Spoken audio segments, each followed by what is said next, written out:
Hello students, health and physical education में आपका स्वागत है। और स्वास्थ्य शिक्षा चैप्टर 3 हम पढ़ रहे हैं। तो आज हमें इसमें जो विद्यालय स्वास्थ्य सेवाएं होती हैं, जो विद्यालय द्वारा स्वास्थ्य के कार्यक्रम आयोजित किए जाते हैं, उस दौरान शिक्षक की क्या भूमिका होती है, तो हम जानेंगे कि शिक्षक क्या क्या, एक शारीरिक शिक्षक ही नहीं बल्कि बाकी जो विद्यालय में और शिक्षक होते हैं उनकी भी क्या भूमिका होती है। तो यह सभी शिक्षकों के लिए है कि विद्यालय में जो भी बच्चे आते हैं उनके स्वास्थ्य की देखभाल या उनमें कोई बीमारियां ना लगे, इसका वो विशेष ध्यान रखें। तो वो जो अपने स्तर पर या विद्यालय के स्तर पर जो हम कार्य कर सकते हैं उनका विशेष ध्यान रखें, उनका ब्यौरा रखें। तो उन्हीं पर हम चर्चा करेंगे आज कि एक शिक्षक विद्यालय के स्वास्थ्य को बनाए रखने में क्या क्या सहयोग दे सकता है। तो शिक्षक की भूमिका सबसे पहले तो यही है, नंबर एक, कि जो बच्चे हैं उनमें स्वास्थ्य के प्रति लगन पैदा करना, रुचि पैदा करना, कि स्वास्थ्य अगर सही है तो सब कुछ सही रहेगा। तो छात्रों को स्वस्थ रहने के लिए प्रेरित करना, छात्रों को स्वस्थ रहने के लिए प्रेरित करना।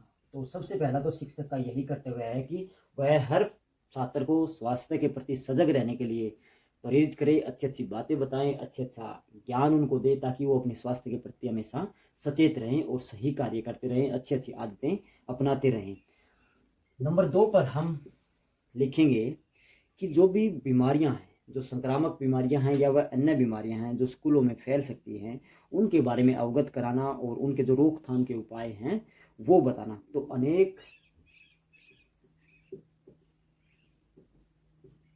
अनेक बीमारियों के अनेक बीमारियों से लिखेंगे हम यहाँ से अवगत करवाना व उनके रोकथाम व बचाव के माध्यम बताना। तो जो अनेक बीमारियां हैं वो फैलती रहती हैं समय के अनुसार। तो उन बच्चों को अगर बीमारियों का ज्ञान होगा या बीमारियां कैसे फैलती हैं वो पता होगा, तो वो इन बीमारियों से निश्चित ही रूप से बच पाएंगे। तो जो अनेक बीमारियां हैं उनसे बच्चों को अवगत करवाना, वह जो रोकथाम व बचाव के उपाय हैं वो भी हम अगर उनको बताएंगे तो वो अच्छे से उन बीमारियों पर काबू पा सकते हैं। आगे बढ़ते हैं नंबर 3 पर हम जो बच्चे होते हैं छोटे छोटे, उन्हें खाने पीने की जो आदतें होती है वो पता नहीं होती, तो वो भी हम बता सकते हैं। तो काफ़ी सारा जो उनका शरीर का जो पाचन तंत्र है वो सही रहेगा, और अगर पाचन तंत्र सही है तो हम कह सकते हैं कि आधी से ज़्यादा बीमारियां हमें नहीं लगेंगी। तो खान पान की जो आदतें हैं, खान पान संबंधी आदतों के बारे में बताना। तो जो खाने पीने से संबंधित आदतें हैं हम बच्चों को बता सकते हैं कि खाना खाने से पहले हाथ धोएं, खाने के दौरान बातें ना करें, अपना ध्यान खाने में ही लगाए रखें, अच्छे से खाना खाएं, सलीके से आराम से बैठकर खाना खाएं। तो हम उन बच्चों में ये आदतें डाल सकते हैं। तो इससे वो खाने पीने से जो संबंधित उनमें विकार आ गए हैं, जो आदतें उनकी गलत हो गई हैं, वो हम सही कर सकते हैं। तो ये भी एक महत्वपूर्ण कारण था एक शिक्षक का बताने का। नंबर 4 पर आगे लिखते हैं कि बच्चे अगर खाने पीने से संबंधित आदतें सही कर ली और कुछ व्यायाम हम उसमें शामिल कर देंगे तो बच्चे का एक स्वास्थ्य है वो बिल्कुल ही सही हो जाएगा। तो नंबर 4 पर हम ये लिखेंगे कि बच्चों को जो खेल है या जो मनोरंजन है, खेलों की महत्वता बताना।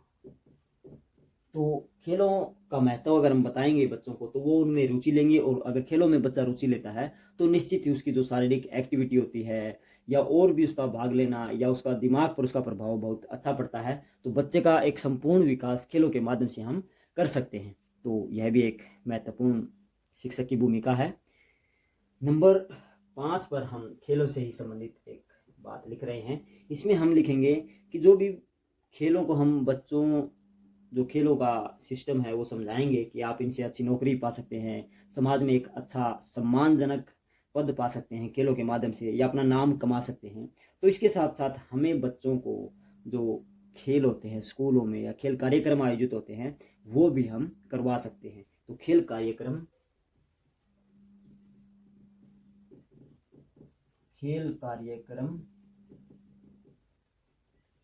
आयोजित करवाना, क्योंकि बच्चों में अगर स्कूलों में खेल कार्यक्रम आयोजित होंगे तो निश्चित ही उनमें एक प्रतिस्पर्धा या खेल के प्रति उनकी लगन बनी रहेगी, तो जिससे बच्चों का मन भी खेलों में जाएगा और वो अच्छे से उसके माध्यम से व्यायाम में अपने शरीर को फिट रखने में काफ़ी मदद कर सकते हैं। तो यह भी एक माध्यम था स्वास्थ्य शिक्षा बच्चों तक पहुंचाने का। नंबर 6 पर आगे बढ़ते हैं। बच्चों को जो अपनी दिनचर्या होती है, टाइम टेबल होती है, उसके बारे में भी बताना एक शिक्षक का महत्वपूर्ण कार्य होता है। तो मैं यहाँ पर लिख रहा हूँ, जो हमारी दिनचर्या है, दिनचर्या के बारे में बताना। तो बच्चे दिन में क्या करते हैं, उनकी दिनचर्या को सही करने में एक शिक्षक अहम भूमिका निभा सकता है। तो समय का ध्यान रखकर उसको अलग अलग हिस्सों में बांटना भी, कब खाना खाना है, कब आपको पढ़ना है, कब कार्य करने हैं, कब उठना है, कब सोना है, कब आराम करना है। तो ये सब बातें हम उसको बताएंगे तो बच्चा उन पर चलकर अपने स्वास्थ्य को बेहतर बना सकता है।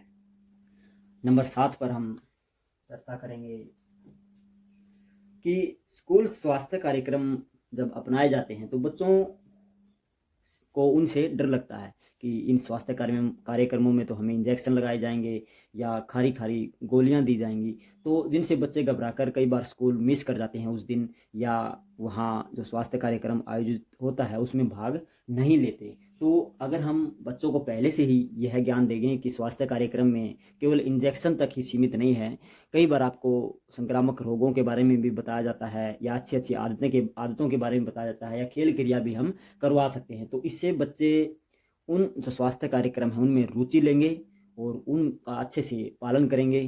तो एक बच्चे के मन से हम डर को दूर कर सकते हैं। तो यह भी हमें बताना होता है। तो स्कूल स्वास्थ्य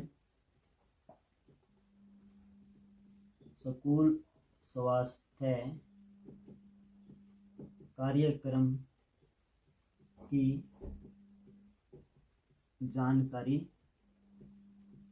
देना, क्योंकि यह जानकारी बच्चों में से जो स्वास्थ्य कार्यक्रम है उसका उनके मन से डर निकाल देती है, तो यह उनके लिए लाभदायक सिद्ध हो सकती है। इसके बाद मैं यहाँ से कुछ 2 लाइनें साफ कर देता हूँ। अपनी एक लाइन और, अर्थात एक टॉपिक रह गया है वो हम ऊपर लिखेंगे, या आप साथ के साथ नोट करें। नंबर 8 पर हम लिखेंगे कि आजकल योग का महत्व बढ़ गया है। योग से जो बच्चों का शारीरिक के साथ साथ जो मानसिक विकास है या मानसिक जो स्वास्थ्य है वो हम सही कर सकते हैं। तो योग शिक्षा के बारे में बताना भी इसका एक अहम भाग है। योग शिक्षा के बारे में बताना। तो ये हमारे 8 पॉइंट हमने लिखे।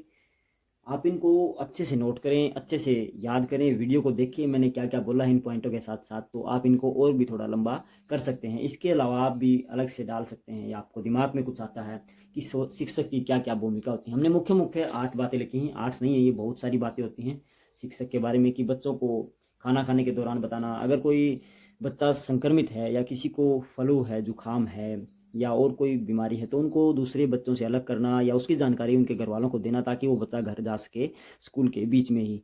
तो दूसरे बच्चों को भी हम कह सकते हैं उससे दूर रहें, या किसी की आंखें दुखने लग जाती हैं तो वह भी एक संक्रामक बीमारी होती है मौसम के अनुसार, तो उस बच्चे को हम कह सकते हैं या तो आप छुट्टी पर रहो कुछ दिन, या आँखों पर कुछ ऐसा कपड़ा तो नहीं रख सकते कि ऐसे स्पेक्स या चश्मे हम कह सकते हैं वो लगा कर आएँ, जिससे दूसरे बच्चों में उनका संक्रमण ना हो, या जो संक्रामक बीमारी कोई फैली हुई है उस दौरान किसी का भी खाना ना खाएं या किसी को न छुएं, ऐसी बातें हम बता सकते हैं।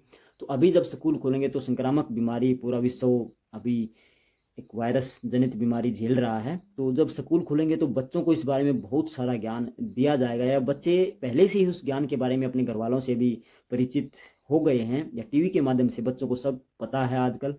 तो स्कूलों में भी वो गाइडलाइंस फॉलो की जाएंगी, तो उनके अनुसार चलना बेहद ज़रूरी होगा। तो यह हमें ध्यान रखना है कि संक्रामक बीमारियों से बचना बहुत ही, एक प्रकार से हम कह सकते हैं, मुश्किल होता है। तो उसको बड़े ध्यान से रखकर किसी से मिलें, किसी से बातें करें, तो वो सब बातें स्कूलों में अभी जब खुलेंगे तो बताई जाएंगी बच्चों को।